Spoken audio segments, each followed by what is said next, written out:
नमस्कार. TET qualified teacher या आपल्या युट्यूब चॅनलवर तुम्हा सर्व अभियोग्यता धारकांचं सहर्ष स्वागत. बघा, एक आनंदाची बातमी, एक अपडेट आपल्या समोर आलेली आहे आजच्या दिवसभरामध्ये, की मंत्रालयामध्ये एक शिक्षण विभागामध्ये बैठक पार पडलेली आहे आणि या बैठकीमध्ये काही महत्त्वाचे निर्णय घेण्यात आलेले आहेत.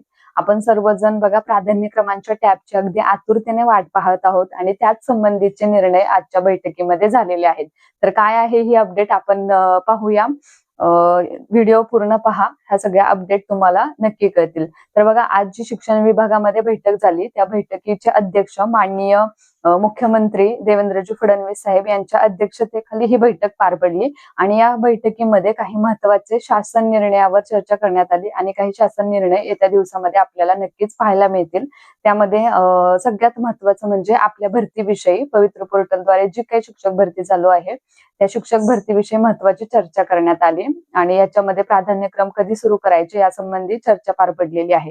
तर बघा, येत्या 4 दिवसामध्ये आपल्यासाठी प्राधान्यक्रम सुरू होऊन जातील.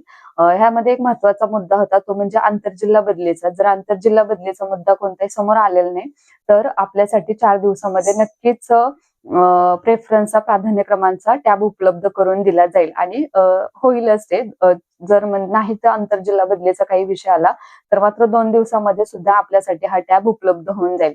तर आणखीन दुसरी महत्त्वाची अपडेट ही होती की टीईटी पदोन्नती आणि शिक्षण विभागामध्ये प्रलंबित असलेले इतर विषय, मग टीईटी पदोन्नतीमध्ये काय काय नियम लावायचे वगैरे हे सर्व याच्याबाबतचा आढावा किंवा याच्याबाबतचे निर्णय या बैठकीमध्ये पार पडलेले आहेत.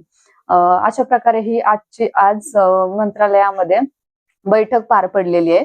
त्याच्यामध्ये बघा, आणखीन एक महत्त्वाचा मुद्दा होता, तो म्हणजे आपला शिक्षक भरतीसाठी आवश्यक असणारा आणि शिक्षक भरतीची बाजी पलटवणारा निर्णय, तो म्हणजे 55-60 चा निर्णय.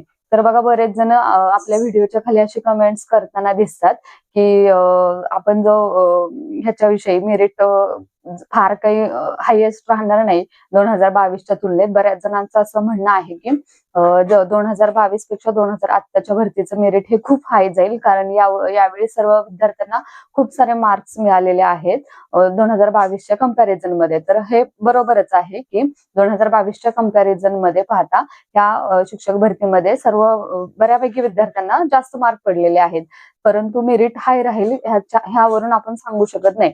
कारण 2022च्या भरतीतले नियम आणि आत्ताचे नियम ह्यामध्ये खूप सारा बदल झालेला आहे, फरक पडलेला आहे. त्यात सगळ्यात महत्त्वाचा बदल म्हणजे आपल्याला प्राधान्यक्रमांना घातलेलं जे लिमिट आहे ते, त्यावेळेस 2022 मध्ये अनलिमिटेड प्राधान्यक्रम आपण देऊ शकत होतो. त्यामुळे काही अभियोग्यता धारक हे स्वतःला सिद्ध करण्यासाठी फक्त सगळे प्राधान्यक्रम देऊन टाकायचे, कमी मार्क्स असले तरी. कारण त्यांना जरी जॉईन नसलं व्हायचं तरी ते फक्त आपण स्वतःला प्रूव्ह करण्यासाठी की मी लागू शकतो वगैरे असा थोडक्यात टेंबा मिरवण्यासाठी ते कुठेही प्राधान्यक्रम देऊन मोकळे होत होते. लागला चान्स तर लागला वगैरे, असं माझी निवड झाली अशा ह्यानं मिरवता यावं यासाठी ते देत होते.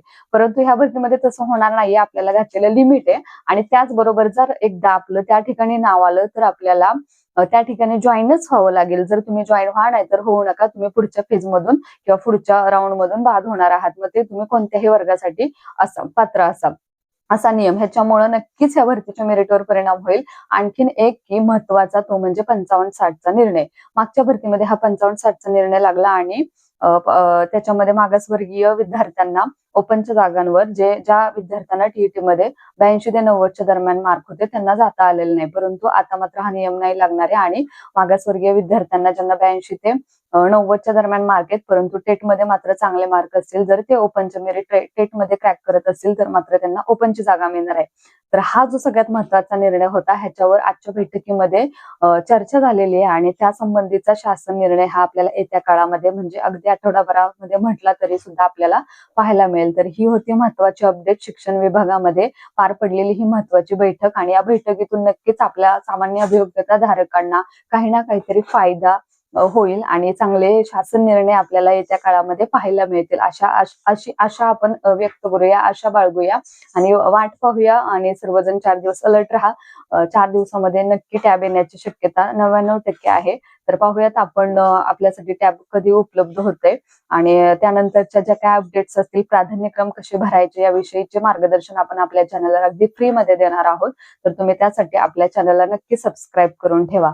धन्यवाद.